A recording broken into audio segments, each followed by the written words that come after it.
Principe d'enrichissement. Le secret de la réussite consiste non pas à tenter d'éviter, d'éliminer ou de fuir ses problèmes, mais à grandir de façon à devenir plus grand que n'importe quel problème. J'adore ce gars. Les secrets d'un esprit millionnaire, Harv Eker. Je te conseille vraiment de le lire si tu ne l'as pas encore lu, c'est vraiment une pépite. Dans cette vidéo, aujourd'hui, on va voir si qu'est-ce qu'on fait par rapport à toute cette crise, à cette morosité.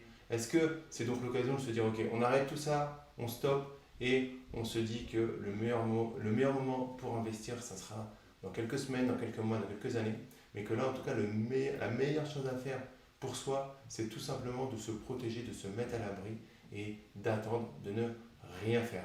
Les deux se valent. Ce qui est très important par rapport à ça, surtout, c'est de se dire qu'en fait, on ne peut pas prédire l'avenir.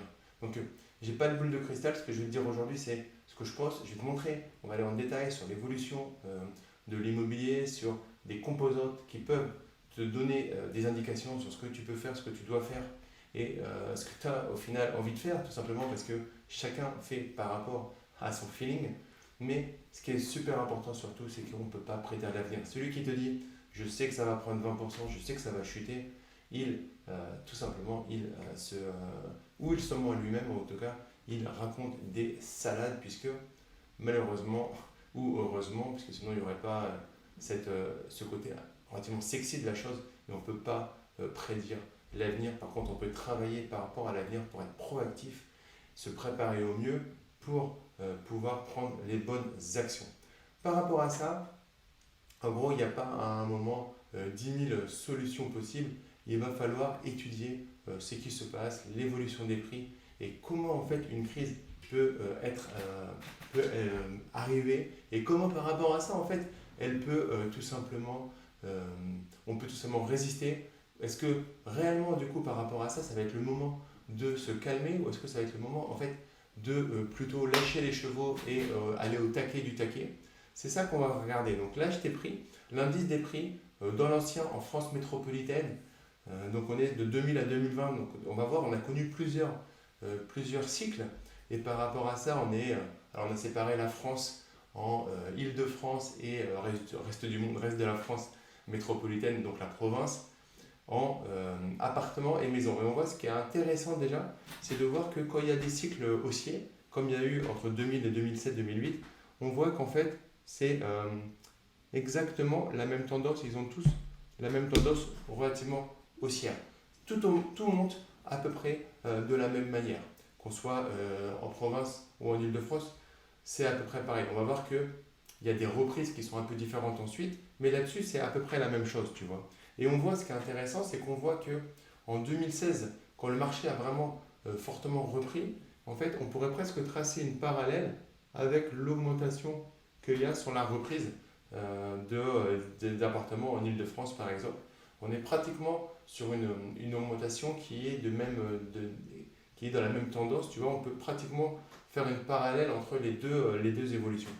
Maintenant, ce qui est intéressant, c'est de voir la crise la plus proche qu'on ait connue, celle où il y a eu le plus de dégâts, ça a été autour de 2008, donc par ici.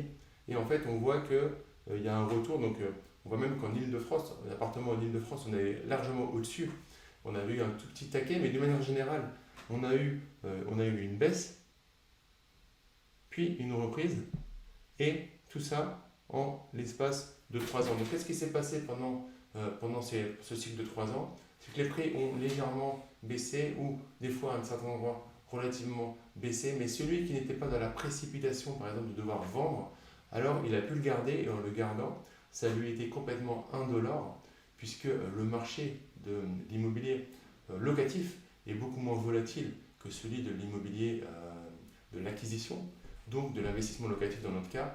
Et par rapport à ça, il y a fort à parier que l'indice, d'ailleurs c'est même une évidence, l'indice des loyers n'a pas bougé autant. Même si on remarque, par rapport à tout ce qu'on a entendu en 2008, que au final la baisse et la variation n'a pas été si grosse que ça. Mais oui, dès le moment où il y a une augmentation comme on a pu le voir, alors il va y avoir derrière une correction de marché plus ou moins importante. Quelle va être la correction de marché dans les années qui arrivent par rapport à la crise aujourd'hui qu'on a, à la crise sanitaire qui va entraîner une crise économique? On n'en sait rien. Là, le plus important, c'est de se dire, est-ce que pour autant, il faut s'arrêter ou pas? Donc, là, on a vu euh, le cycle d'une évolution des prix de l'immobilier, l'un des facteurs qui nous intéresse.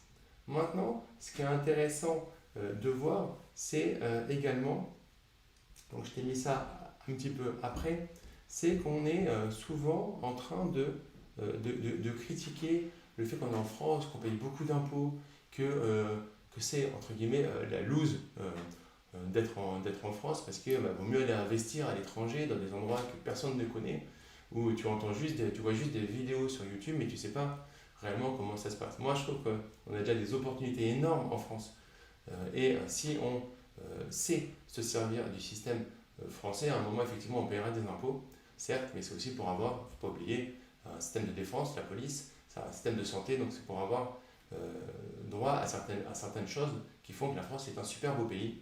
Euh, Tant pis pour ceux qui ne sont pas d'accord avec ça, mais c'est une vérité. Et au niveau de l'immobilier, au niveau de l'investissement, en fait, j'ai trouvé ça qui était intéressant, c'est qu'on voit qu'en fait en Europe on n'est pas tous égaux et là on va se dire boum, ok, les Français, derniers de la classe. Non, non, non. Si on met de côté nos amis danois, ici, bon, qui sont vraiment eux largement devant nous, on est en fait le deuxième pays en Europe le mieux doté au niveau des taux d'intérêt. Et c'est quelque chose, euh, tout comme on ne peut pas prédire l'avenir pour une baisse, pour une hausse, on ne peut pas prédire l'avenir pour savoir qu'on aura toujours d'aussi bonnes conditions en France en fait pour pouvoir tout simplement continuer à investir dans ces super conditions. On va voir juste après, je vais te décrypter comment ça se passe. Une fois que tu as pris ton financement au niveau bancaire, je vais t'expliquer comment en fait mathématiquement tu vas arriver à t'enrichir grâce à ce prêt-là et grâce à cet effet de levier. Donc reste bien connecté par rapport à ça, on va y arriver tranquillement.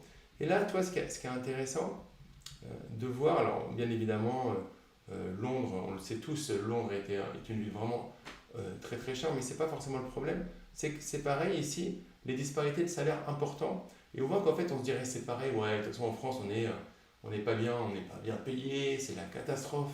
Et là, on voit qu'en fait, non, il y a le salaire moyen en Europe qui est à 1749 euros, 2225 euros en France, et on voit qu'en Espagne, en Italie, au Portugal, ils sont en dessous de nous. Donc ça donne, voilà, relativisons quand on voit certaines envies d'investissement exotique. Il y a énormément déjà de choses à faire en France. Et si on arrive tout simplement déjà à être en France, à comprendre le système en France pour pouvoir, par rapport à ça, y tirer le meilleur profit, alors on a tout à gagner. Et je t'assure qu'il y a déjà du gros business à faire en France. On va continuer avec.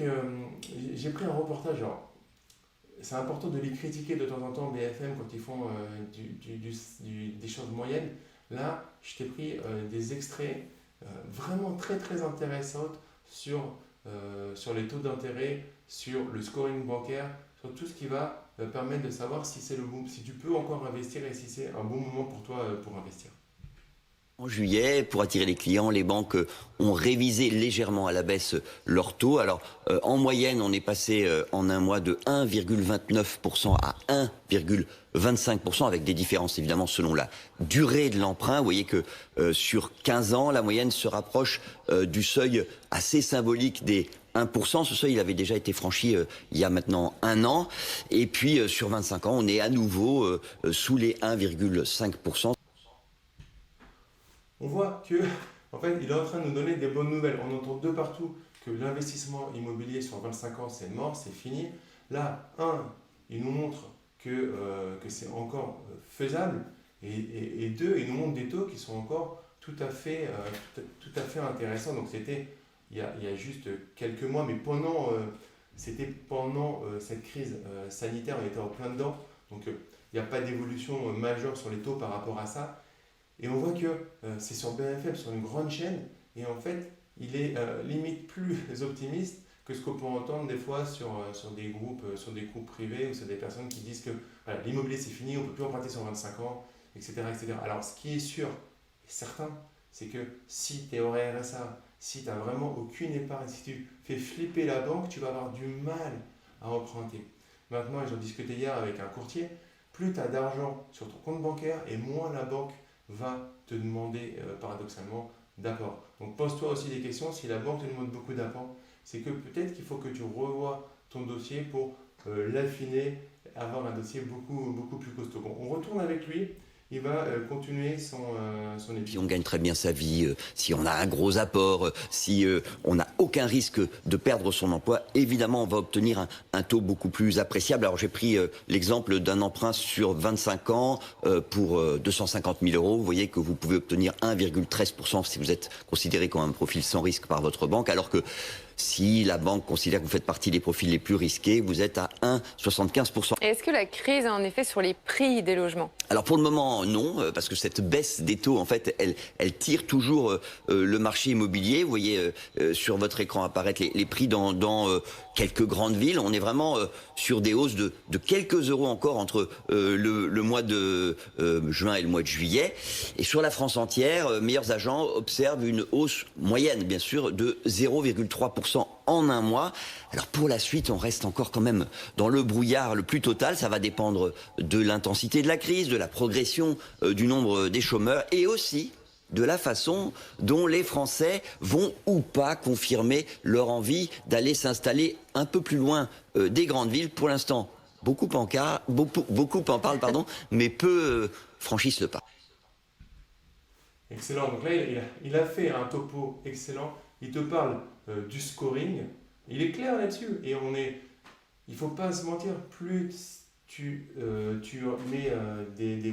remplis des croix dans les cases au niveau de la banque, tu plais à la banque. Donc on va pas CDI. Plus tu te rapproches du CDI, d'un salaire stable avec des sorties en évitant les sorties exotiques. Donc on en parle régulièrement. Il n'y a rien en gros qui change.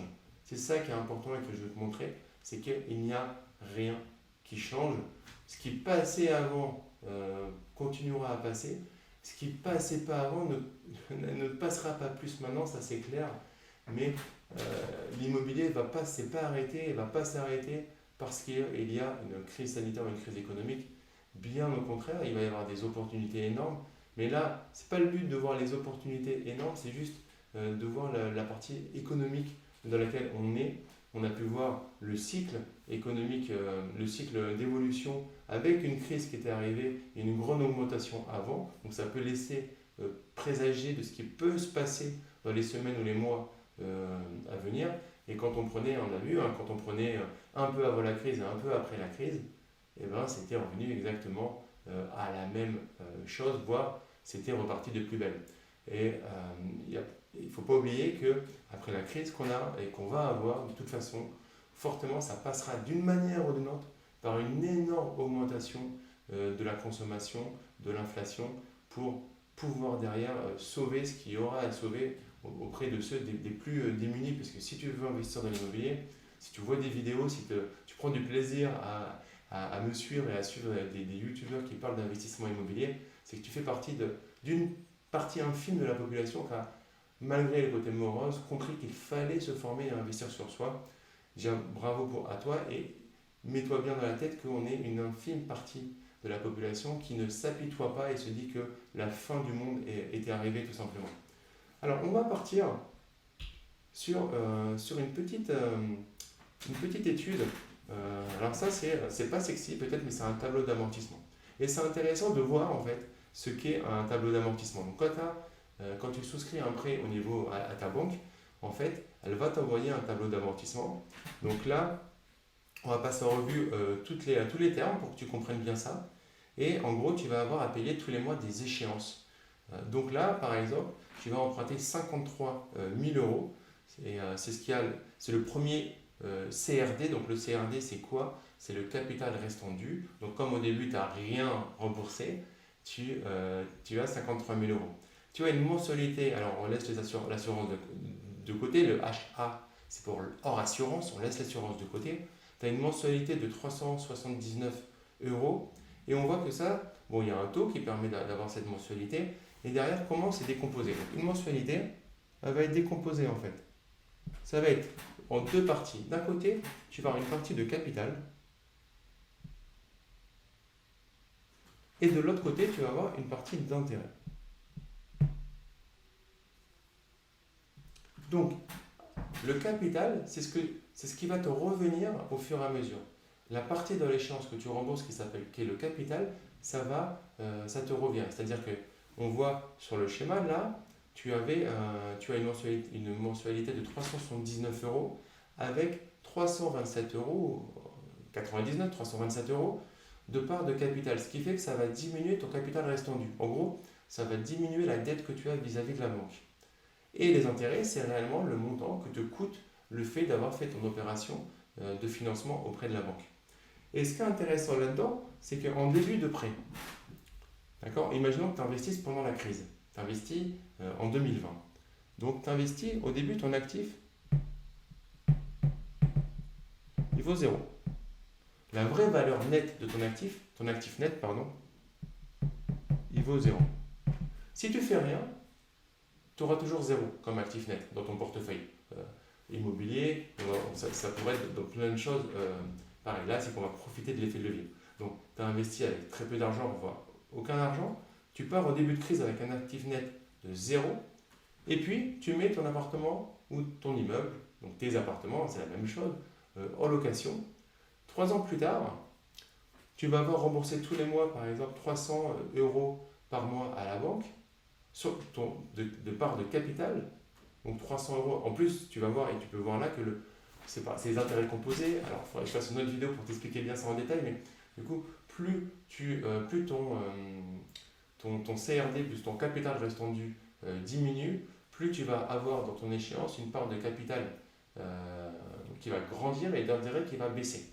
C'est ces intérêts composés qui permettent de faire qu'à la fin, en fait, tu n'as pratiquement que du capital que tu rembourses et très peu d'intérêt. Alors là, avec les taux d'intérêt qu'on a actuellement, on commence directement avec des taux d'intérêt, avec un coût d'intérêt qui est déjà relativement faible. Mais au bout de tes 3 ans, tu auras ton actif net qui vaudra, par exemple, imagine que tu es payé les frais de notaire. Tu as mis en apport les frais de notaire. Donc au bout de 3 ans, alors on va vulgariser, tu as 300 euros de capital qui est remboursé tous les mois. Donc 300 x 12, 3600, 3600, 9000, 10 800. Donc ça veut dire qu'au bout de 3 ans, tu as ton actif net dans ta poche, ta valeur, elle augmente de 10 800 euros. Donc,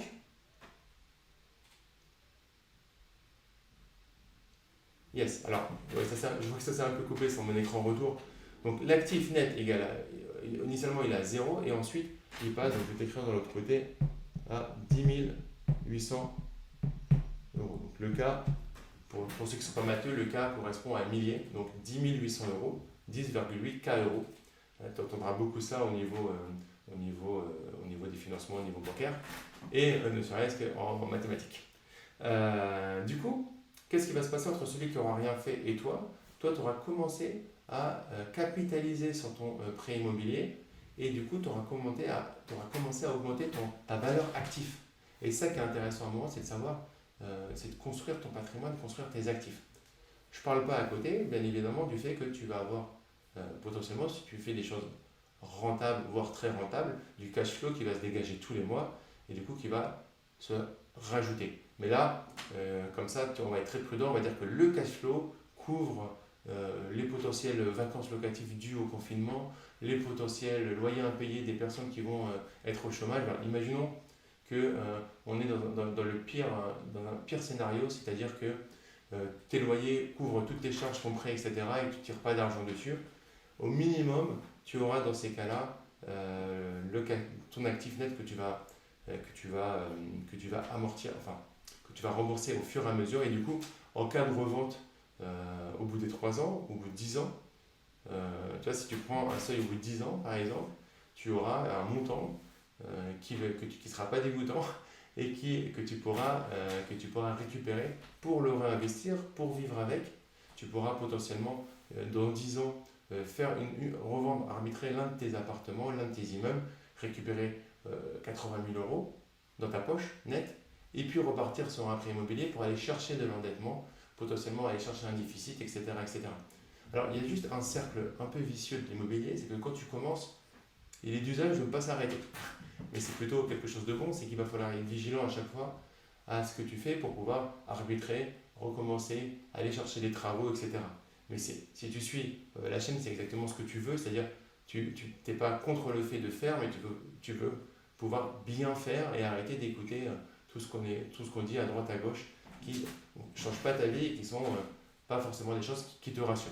Donc, pour moi, c'est quand même très important de détailler ce tableau d'amortissement parce que ça veut dire que quoi qu'il arrive pendant la crise, si tu utilises un prêt bancaire, donc un tableau comme ça, tu vas arriver à t'enrichir quoi qu'il se passe grâce à l'augmentation de ton actif.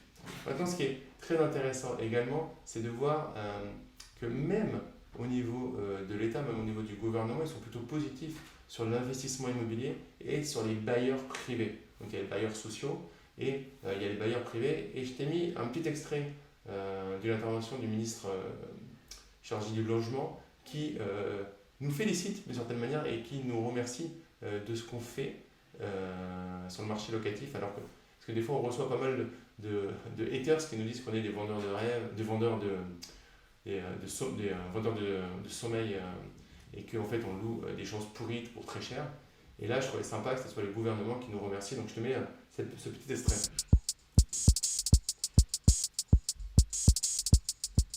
Il n'y a pas d'énormes chutes dans les volumes de transactions, mais plutôt un retour à ce qu'on connaissait dans les années précédentes. Par ailleurs, en ce qui concerne les prix, on voit plutôt un tassement qu'un effondrement. Donc finalement, le marché immobilier résiste relativement bien en cette période et il reste de la confiance. Les acheteurs et les vendeurs continuent à souhaiter aller au bout des transactions.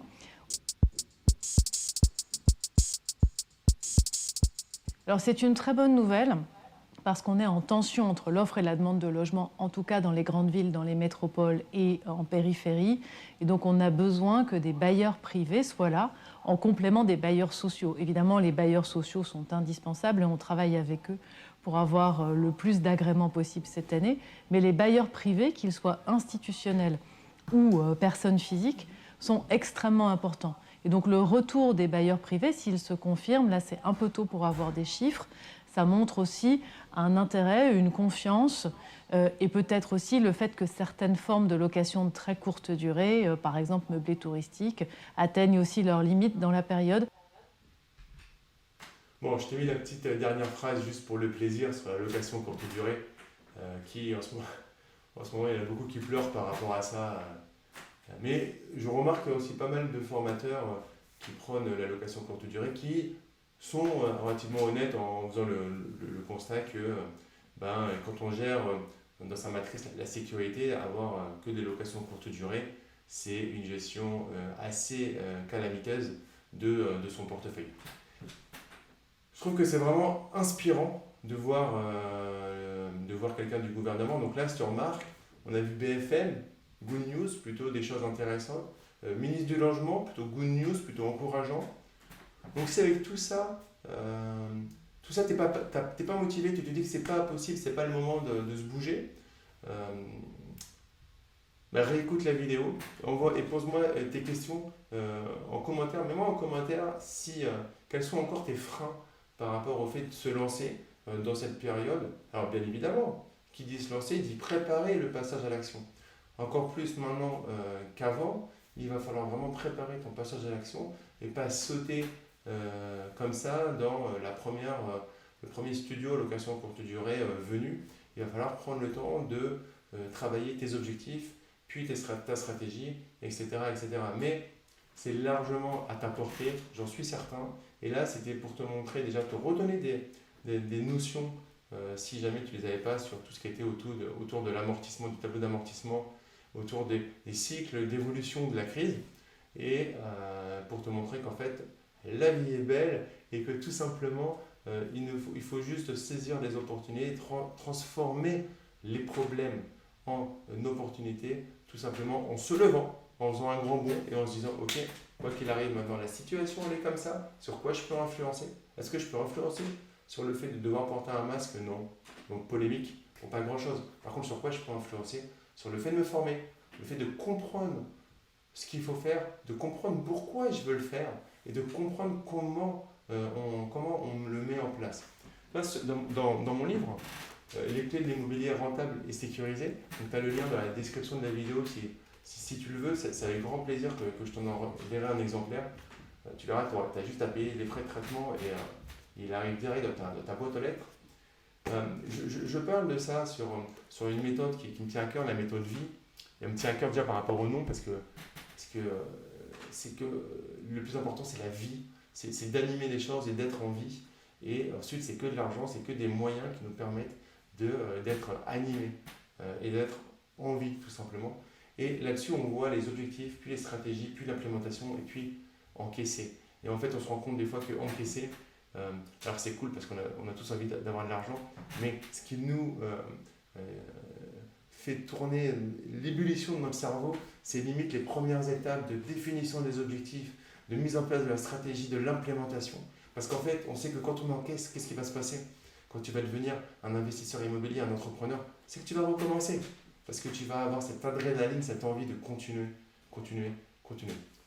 Donc en tout cas, mets-moi en commentaire ce que tu penses de cette vidéo. Je vais faire un nouveau format où je prends plus de temps sur YouTube pour aller voir des notions importantes. On passe derrière l'écran, je te montre vraiment ça dans le détail.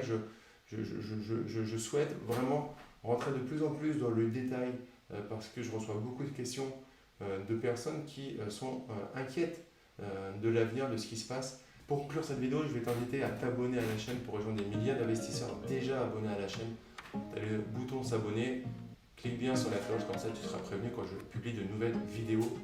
Et je te dis juste, kiffe la vie, prends le temps de te former, de te préparer et tu verras le meilleur des deux. Je te dis à très vite, ciao ciao.